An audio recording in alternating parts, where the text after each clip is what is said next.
Assalamualaikum warahmatullahi wabarakatuh. Nama saya Ahmad Fadil Basri dari kelompok 3, dan ini nama anggota-anggota saya. 1. Denisa Amalia Ramadhani. 2. Ferdi Febrian. 3. Winda Ardianti, yang akan membacakan slide-nya masing-masing. Pengertian aliansi strategi internasional. Aliansi strategi internasional adalah hubungan formal antara dua atau lebih kelompok untuk mencapai satu tujuan yang disepakati bersama ataupun memenuhi bisnis kritis tertentu yang dibutuhkan masing-masing organisasi secara independen. Baiklah, slide selanjutnya akan dibacakan oleh Denisa. Manfaat dan keuntungan aliansi strategi. 1. Meningkatkan keunggulan bersaing bisnisnya melalui akses kepada sumber daya partner atau rekanan. Akses ini dapat maju ke pasar, teknologi, kapital, dan sumber daya manusia. Pembentukan tim dengan korporasi lain akan menambahkan sumber daya dan kapabilitas yang saling melengkapi atau komplementer, sehingga korporasi mampu untuk tumbuh dan memperluas secara lebih cepat dan efisien. 2. Memperoleh kecukupan sumber daya dan kompetensi yang sesuai agar organisasi dapat hidup. 3. Memungkinkan partner untuk konsentrasi pada aktivitas terbaik yang sesuai dengan kapabilitasnya. 4. Berbagi pengetahuan dan keahlian. Dengan strategi aliansi, perusahaan berpotensi untuk memperoleh pengetahuan dan keahlian yang dianggap kurang baik mengenai cara produksi, cara memperoleh sumber daya tertentu, cara menghadapi peraturan pemerintah lokal, atau cara mengelola lingkungan yang berbeda. Faktor-faktor penyebab kegagalan aliansi strategi yaitu 1. Ketidakcocokan antar partner. 2. Akses ke informasi. 3. Konflik tentang distribusi penghasilan. 4. Hilangnya otonomi. Dan yang kelima, perubahan keadaan. Lingkup aliansi strategi.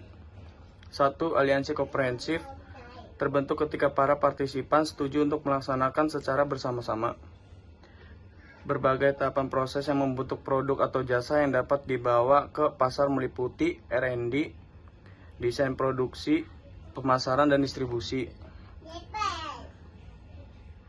2. Aliansi fungsional merupakan lingkup strategi aliansi yang lebih sempit dengan menyertakan hanya satu fungsi bisnis meliputi 1. Aliansi produksi, 2. Aliansi keuangan, 3. Aliansi pemasaran, 4. Aliansi riset dan pengembangan. Tahapan atau fase proses pembentukan aliansi strategi. 1. Pengembangan strategi, 2. Penilaian rekanan, 3. Negosiasi kontrak, 4. Operasionalisasi aliansi, 5. Pemutusan aliansi. Perusahaan multinasional atau perusahaan PMN adalah perusahaan yang berusaha di banyak negara. Perusahaan ini biasanya sangat besar. Perusahaan seperti ini memiliki kantor-kantor, pabrik atau kantor cabang di banyak negara. Mereka biasanya memiliki kantor pusat di mana mereka mengkoordinasi manajemen global.